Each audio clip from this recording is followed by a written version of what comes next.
Hey everyone, I'm Robin. We've learned so many things in Business 101. We've been equipped with important knowledge and life skills which we can use in the future. I know I will. With that said, these are the 10 key things I learned in Business 101. Number 1. Standard of living. Standard of living is the financial ability of a person or people to meet their wants and needs. It is reflected by the gross domestic product per capita of a nation. There are 4 main components of GDP-PC, which are consumer spending, government spending, investments, and net exports. The key to improving standard of living is to increase investments, whether it be in education, industry, research, or more. Many organizations seek to increase the world's standard of living. They include the International Monetary Fund and the World Bank. Number 2. Factors of production. There are 4 factors of production. They are natural resources, which are your energy sources, your minerals, anything that's not man-made. Human resources, which are your labor, it's your workers and your employees. Capital, which is your equipment, your buildings, your machinery, your stuff that makes other stuff. And finally, entrepreneurship. An entrepreneur is someone who is willing to take a financial risk to start a business venture. Businesses and countries are dependent on these 4 factors, and to expand, they must increase these factors. Number 3. Savings vehicles. Savings vehicles are used to hold savings and usually not used for transactions. There are 3 main types of savings vehicles. The first is a savings account. You put money in and you earn interest, although very little interest. Savings accounts have lower liquidity than checkings accounts, meaning it's harder to take money out of that account than a checkings account. Second is a money market account. It has a higher interest rate than a savings account, but has a higher minimum balance. You can write checks from a money market account, but there are often withdrawal restrictions.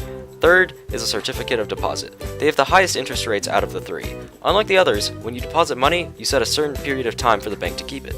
The longer the period, the higher the interest rate. If you withdraw early, there are often fines.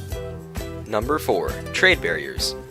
There are 3 main types of trade barriers. The first is tariffs. Tariffs are taxes on items bought or sold across international borders. The second is quotas. Quotas are numerical limits on an item that can be bought or sold across international borders. And the third is embargoes. Embargoes are a total ban of importing and exporting on an entire nation or product, such as North Korea or ivory. Countries do this to gain extra revenue on items and control what flows into and out of their country. Number 5. Credit and debit cards. A credit card is a piece of plastic which every time you're using it to pay for something, you are borrowing money from a credit card company. A debit card is a piece of plastic which every time you're using it to pay for something, you are using money directly from your checkings account. There are 2 main differences between credit cards and debit cards.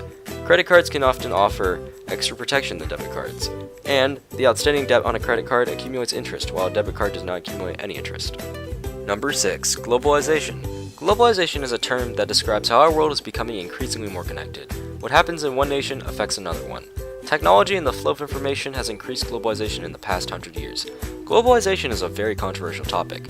Those in favor of globalization note that it has led to the increase of the standard of living of developing countries with investments from other nations and corporations. On the other hand, opposers of globalization say it has allowed corporations of the Western world to thrive at the expense of developing countries. Number 7. How trade impacts economies. Trade is the voluntary exchange of a good for another good, or money. Trade is mutually beneficial to both parties, and often makes the world better off. Participating in trade raises the standard of living for a country.